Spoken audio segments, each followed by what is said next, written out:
नमस्कार। एग्रोजेट क्लासेज के online platform पर आपका हार्दिक स्वागत है। मैं डॉक्टर पूनम चंटाक आपके लिए जेट एग्ज़ाम के लिए कुछ बायोलॉजी के इम्पोर्टेंट प्रश्न लाया हूँ जो आपके एग्ज़ाम के लिए बहुत इम्पोर्टेंट है। चलो शुरू करते हैं। पहला प्रश्न है, आनुवंशिकी के जनक कौन है? आनुवंशिकी के जनक मेंडल को कहा गया है। आनुवंशिकी के जनक मेंडल को माना गया है। अगर हम मॉर्गन की बात करें तो मॉर्गन को प्रायोगिक आनुवंशिकी के जनक माना गया है। मॉर्गन को प्रायोगिक आनुवंशिकी के जनक माना गया है। मेंडल को आनुवंशिकी के जनक माना गया है। और इसी तरीके के एक वैज्ञानिक और है जिनका नाम है बेटसन। बेटसन को आधुनिक आनुवंशिकी के जनक माना गया है। हमें पूछा गया है आनुवंशिकी के जनक, तो आनुवंशिकी के जनक कौन है? मेंडल है। आप याद रखें, आपको जो भी पूछा जाता है, प्रायोगिक आनुवंशिकी के जनक पूछा जाता है तो आप मॉर्गन कहें, आनुवंशिकी के जनक पूछा जाता है तो आप मेंडल कहें, और आधुनिक आनुवंशिकी के जनक पूछा जाता है तो आप बेटसन कहें। दूसरा प्रश्न है, इकोलॉजी शब्द किसने दिया? इकोलॉजी शब्द किसने दिया? तो इकोलॉजी शब्द दिया था हैकल ने। इकोलॉजी शब्द दिया था हैकल ने। एक वैज्ञानिक और हैं टेंसले, इन्होंने जो शब्द दिया था वो शब्द था इको सिस्टम। हैकल ने जो शब्द दिया था वो था इकोलॉजी। आपसे अगर इकोलॉजी पूछा जाता है, इकोलॉजी शब्द किसने दिया, तो आप कहोगे हैकल ने।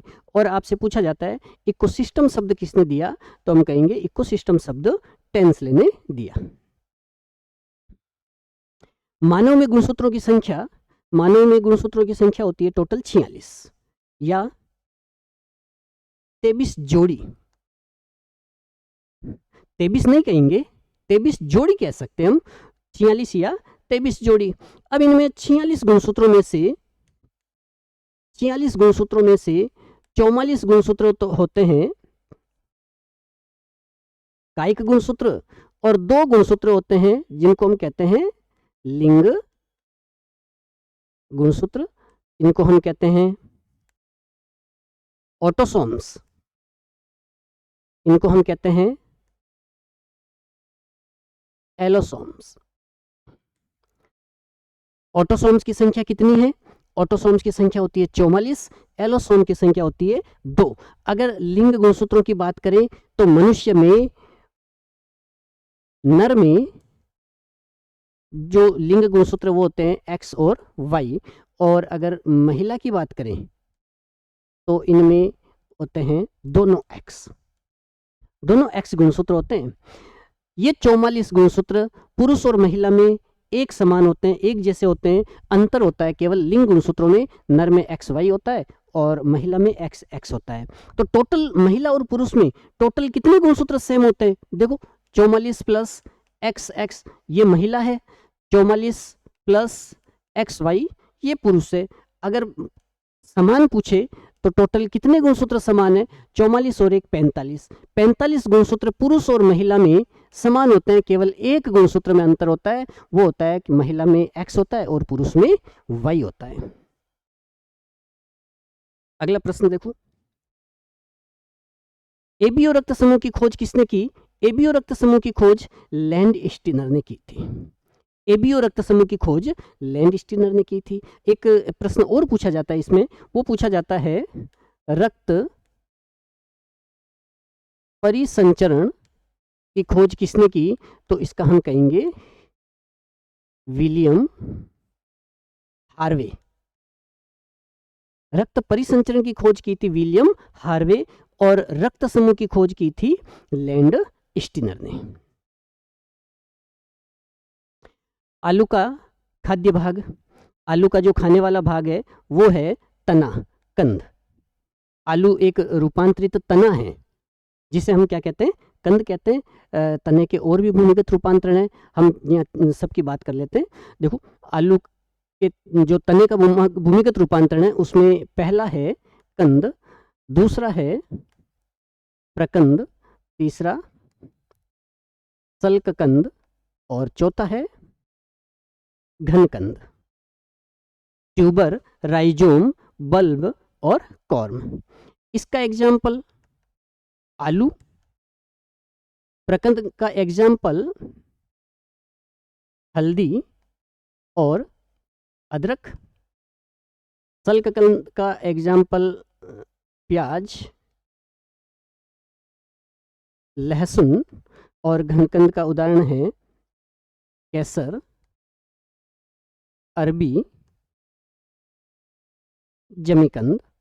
ये तीनों घनकंद के उदाहरण है। यहाँ आपसे आलू के बारे में पूछा गया है तो हम कहेंगे आलू का जो खाद्य भाग है वो है तना। एक बात का ध्यान रखें, प्याज, लहसुन ये सल्ककंद का उदाहरण है। प्याज के बारे में आपसे एक स्पेशल बात कहना चाहूँगा, ध्यान रखना। देखो, प्याज का रूपांतरण किसका रूपांतरण है? तने का रूपांतरण। प्याज किसका रूपांतरण? तने का रूपांतरण। लेकिन प्याज का खाने योग्य भाग वो है सल की पत्तियां। प्याज का खाने वाला भाग सल की पत्तियां हैं, लेकिन प्याज रूपांतरण किसका है? तने का। अगर पूछा जाए प्याज किसका रूपांतरण है तो हम कहेंगे प्याज तने का रूपांतरण है। और प्याज का खाने वाला भाग कौन सा है? तो प्याज का खाने वाला भाग सल की पत्तियां हैं। यहाँ आलू किसका रूपांतरण? आलू तने का रूपांतरण। आलू का खाने वाले भाग भी कौन सा है? तना है। अगले प्रश्न की बात करते हैं हम। ड्रोसोफिला पर कार्य के लिए प्रसिद्ध वैज्ञानिक। तो ड्रोसोफिला पर काम करने वाले प्रसिद्ध वैज्ञानिक कौन है? मॉर्गन। इन्होंने ड्रोसोफिला पर सहलग्नता से संबंधित प्रयोग किए थे। मॉर्गन ने ड्रोसोफिला पर सहलग्नता से संबंधित प्रयोग किए थे। ड्रोसोफिला को हम फल मक्खी भी कहते हैं। ड्रोसोफिला को फल मक्खी कहते हैं और इसे एक उपाधि भी मिली हुई है ड्रोसोफिला को, वो है सिंड्रेला ऑफ जेनेटिक। आनुवंशिकी की सिंड्रेला भी ड्रोसोफिला को कहते हैं। इस पर मॉर्गन ने प्रयोग किए थे सहलग्नता से संबंधित। सहलग्नता मेंडल के स्वतंत्र अपव्यूहन के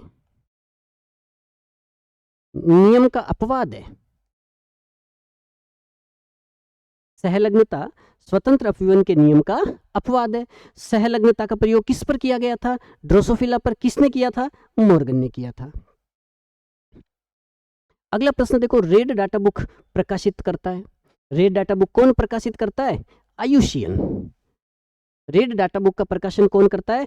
आयुषियन करता है। आयुषियन का पूरा नाम है international union for conservation of nature. International union for conservation of nature. तो हम कहेंगे रेड डाटा बुक का प्रकाशन आयुषियन करता है। लेकिन भारत में यह काम करता है BSI और ZSI, botanical survey of India. ZI का मतलब zoological survey of India. Bharat में रेड डाटा बुक का काम ये BSI और ZSI करते हैं, और वैसे रेड डाटा बुक का प्रकाशन करता है आयुषियन। रेड डाटा बुक क्या है? ये ऐसी किताब है जिसमें संकटग्रस्त और लुप्त प्राय प्राणियों और पौधों को दर्ज किया गया है। ऐसे पौधे, ऐसे प्राणी जिनके ऊपर संकट है, विलुप्ति के कगार पर है, तो ऐसे पौधों को और प्राणियों को इसमें अंकित किया गया है। भारत में हॉटस्पॉट की संख्या, भारत में टोटल 4 हॉटस्पॉट है। भारत में टोटल 4 हॉटस्पॉट है। पहले 3 हॉटस्पॉट थे, बाद में एक नया हॉटस्पॉट जोड़ा गया, सुंडालैंड। और आज भारत में टोटल हॉटस्पॉट कितने हो गए? 4 हो गए। अब चारों की बात भी कर लेते हैं। तो पहला जो हॉटस्पॉट है वो है पश्चिमी घाट, दूसरा हॉटस्पॉट हिमालय, तीसरा हॉटस्पॉट है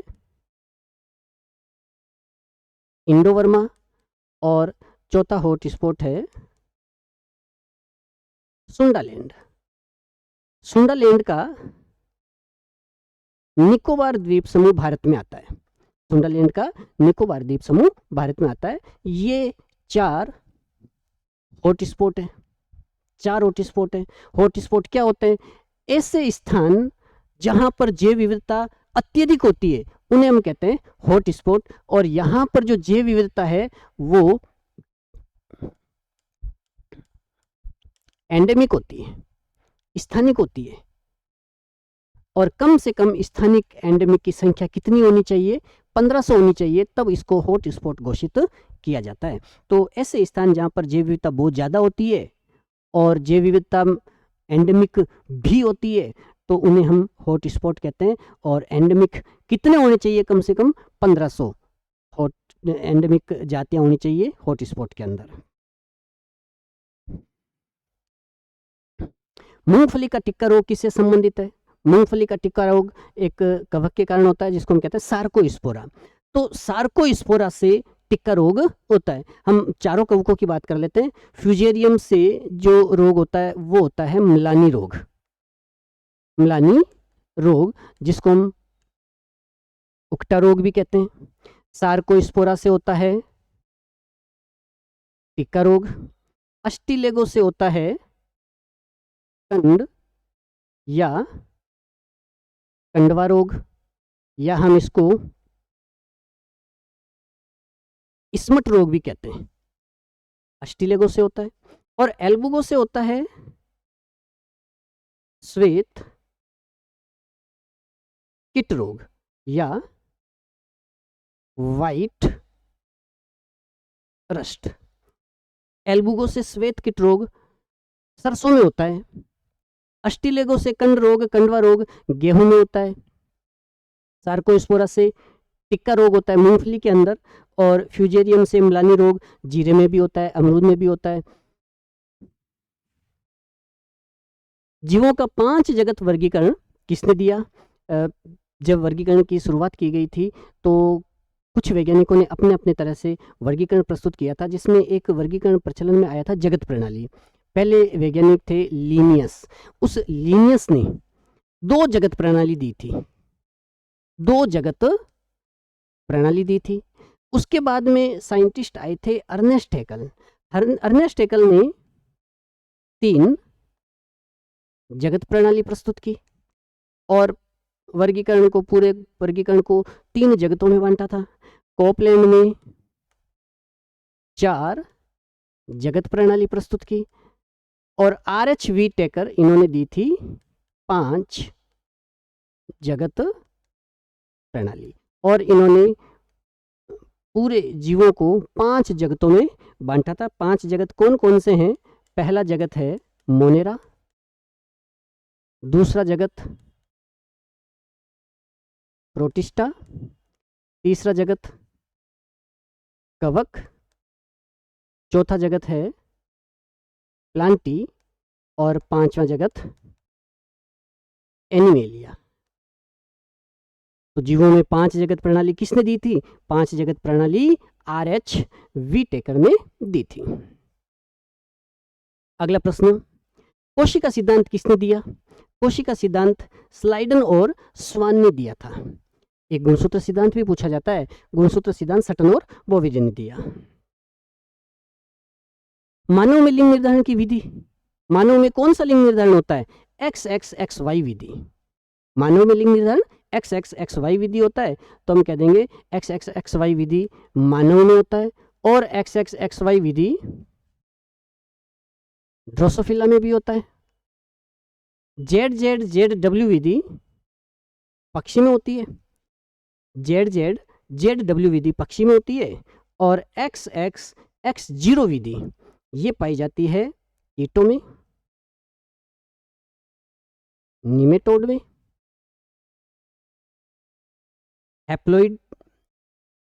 हैप्लोडिप्लॉइडी अगुणित द्विगुणित लिंग निर्धारण जो है वो पाया जाता है मधुमक्खी में। एक बार वापस देख लें लिंग निर्धारण की विधियां।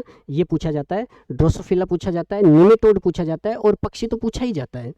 ये जेट के एग्जाम में पूछा गया है, निमेटोड में लिंग निर्धारण की कौन सी विधि पाई जाती है।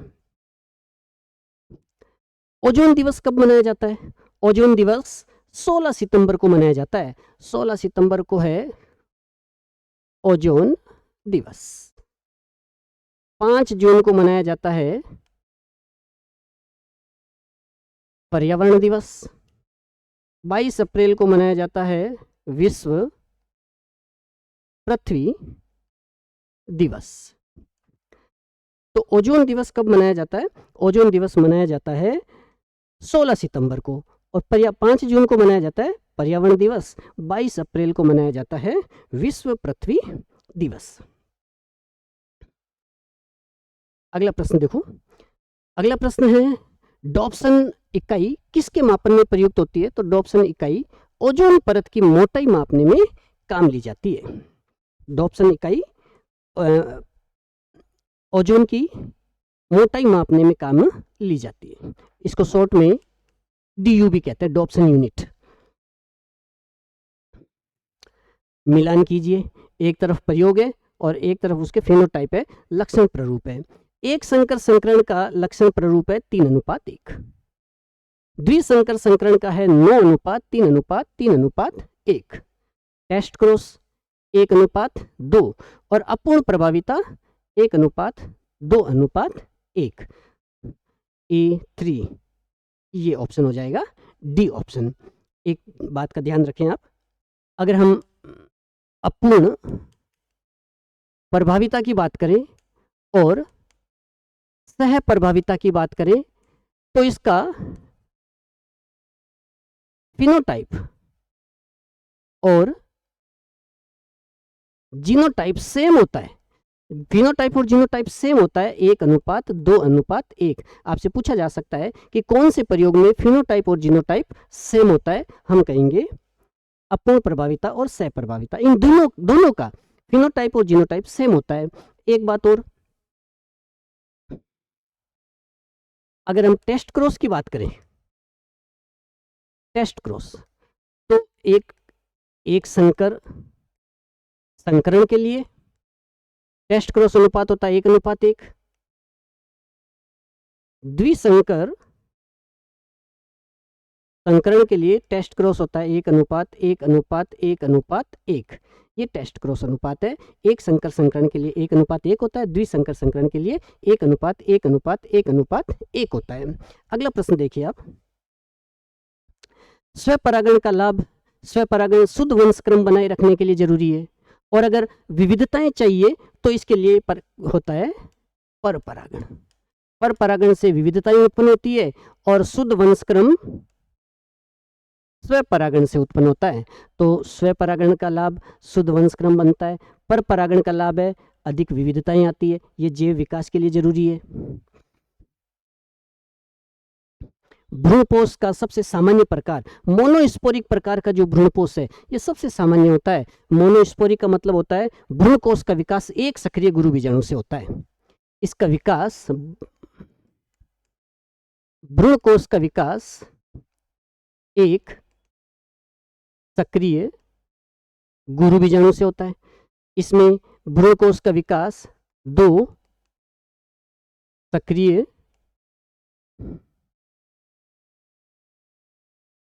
गुरु बीजाणु से होता है, और इसमें 4 सक्रिय गुरु बीजाणु भ्रूणकोष का निर्माण करते हैं। सबसे सामान्य प्रकार मोनोस्पोरिक होता है। बुलिफॉर्म कोशिकाएं विशेष रूप से किस कुल की विशेषता है? पोएसी की।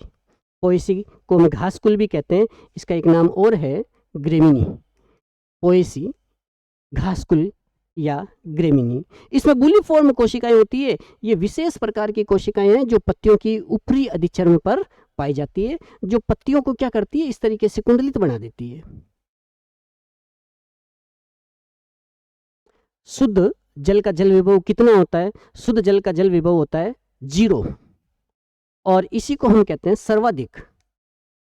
शुद्ध जल का जल विभव कितना होता है? सर्वाधिक होता है। सर्वाधिक भी कितना होता है? 0। शुद्ध जल का जल विभव सर्वाधिक होता है, और सर्वाधिक भी कितना, 0। इसका मतलब है अगर शुद्ध जल में हम कुछ विलय मिलाएंगे तो जल विभव घट जाएगा और जल विभव का मान ऋणात्मक हो जाएगा। तो जल विभव का मान कभी भी धनात्मक नहीं हो सकता। क्या ये उत्तर हो सकता है? नहीं, क्योंकि ये धनात्मक है। जल विभव कभी भी धनात्मक नहीं होता है। जल विभव कभी भी धनात्मक नहीं होता है। जल विभव का सर्वाधिक मान 0 होता है, जो होता है शुद्ध जल का, और माइनस में होता है विलयन का। जल विभव का समीकरण माइनस नहीं आएगा। ये साइन W बराबर sine S plus sine P, ये जल विभव का समीकरण है। ये जल विभव के मान को घटाता है और साइन P जल विभव के मान को बढ़ाता है। तो साइन W बराबर sine S plus sine P, ये जल विभव का फॉर्मूला है। अगर हम ये किसी परासरण में साइन m का मान नगण्य होता है, इसलिए इसमें हम साइन m को इंक्लूड नहीं करते हैं। बाकी साइन जल विभव का सही formula sine S plus sine P plus sign m होता है। अब किसी भी कोशिका के लिए साइन m नगण्य होता है तो ये फॉर्मूला बन जाता है sine S plus sine P, तो इसका मान इसके बराबर होगा। वाष्पोत्सर्जन एक आवश्यक बुराई है, यह कथन किसने दिया? यह कथन दिया था कर्टिस ने। कर्टिस ने कहा था कि वाष्पोत्सर्जन वाष्पोत्सर्जन एक आवश्यक बुराई है। कर्टिस ने कहा था वाष्पोत्सर्जन आवश्यक है। कर्टिस ने कहा था वाष्पोत्सर्जन आवश्यक है और बुराई भी है। आवश्यक भी है और बुराई भी। आवश्यक क्यों है? क्योंकि जब वाष्पोत्सर्जन होगा तो जल अवशोषण होगा, बॉडी टेम्परेचर कम होगा। और बुराई क्यों है? क्योंकि वाष्पोत्सर्जन के कारण जल की कमी हो जाती है। कुछ मरुस्थलीय पौधे जहां पानी की कमी होती है, पेड़ पौधे जल को बचा कर रखना चाहते हैं। ऐसी स्थिति में अगर वाष्पोत्सर्जन होगा तो पानी की कमी हो जाएगी, इसलिए वाष्पोत्सर्जन क्या है? बुराई भी है। तो कर्टिस ने कहा था कि वाष्पोत्सर्जन आवश्यक भी है और वाष्पोत्सर्जन बुराई भी है। वाष्पोत्सर्जन मापने का उपकरण पोटोमीटर। पोटोमीटर के द्वारा वाष्पोत्सर्जन को मापा जाता है और ऑक्सीजनोमीटर द्वारा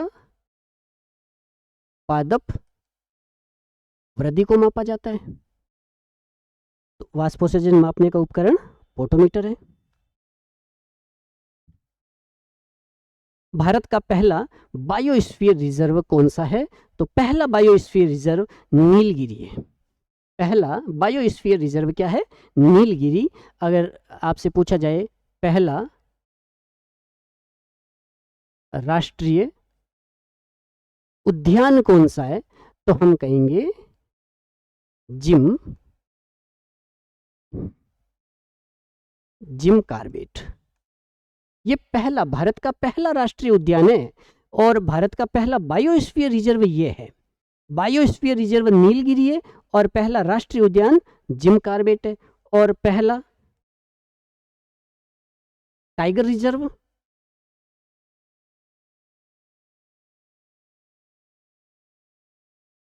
ये भी कौन है? जिम कॉर्बेट है। पहला टाइगर रिजर्व भी जिम कॉर्बेट को माना गया है। और सबसे बड़ा वानस्पतिक उद्यान पूछे तो शिवपुर, हावड़ा, कोलकाता, वो सबसे बड़ा वानस्पतिक उद्यान है। तंबाकू का वैज्ञानिक नाम? तंबाकू का वैज्ञानिक नाम है निकोटियाना टेबेकम। ये तंबाकू का वैज्ञानिक नाम है। कॉफिया, ये कॉफी का वैज्ञानिक नाम है। पोमेलिया, ये चाय का वैज्ञानिक नाम है। और पाइपर नाइग्रम, ये काली मिर्च का वैज्ञानिक नाम है। काली मिर्च को मसालों का राजा कहते हैं। ये निकोटियाना, ये ध्यान रखना पूछा भी जाता है, सोलेनेसी कुल का मेंबर है। धान का खेरा रोग एग्रीकल्चर में भी आपने पढ़ा होगा, बायोलॉजी में भी हम पढ़ते हैं।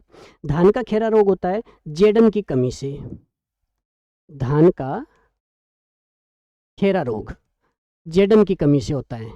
एफी की कमी से होता है क्लोरोसिस, पत्तियां पीली पड़ जाती है। सीयू से होता है नींबू का डाईबैक रोग, डाईबैक रोग, डाई यानी मरना, बैक यानी उल्टा, इसको उल्टा सूखा रोग भी कहते हैं। सबसे पहले पौधे का शीर्ष भाग सूखना शुरू हो जाता है और धीरे धीरे सूखता सूखता जड़ों तक ये पौधा सूख जाता है, इसलिए इसको हम उल्टा सूखा रोग भी कहते हैं, डाई बैक रोग भी कहते हैं। सीयू की कमी से होता है। और इसी तरीके से अगर हम एमएन की बात करते हैं तो एमएन की कमी से होता है मटर का मार्स रोग, मटर का मार्स रोग। हम आशा करते हैं कि आप जेट की अच्छी तरीके से तैयारी कर रहे हैं। आप नियमित वीडियो देखते रहें, हम इस तरीके के और भी प्रश्न आगे लाते रहेंगे। धन्यवाद।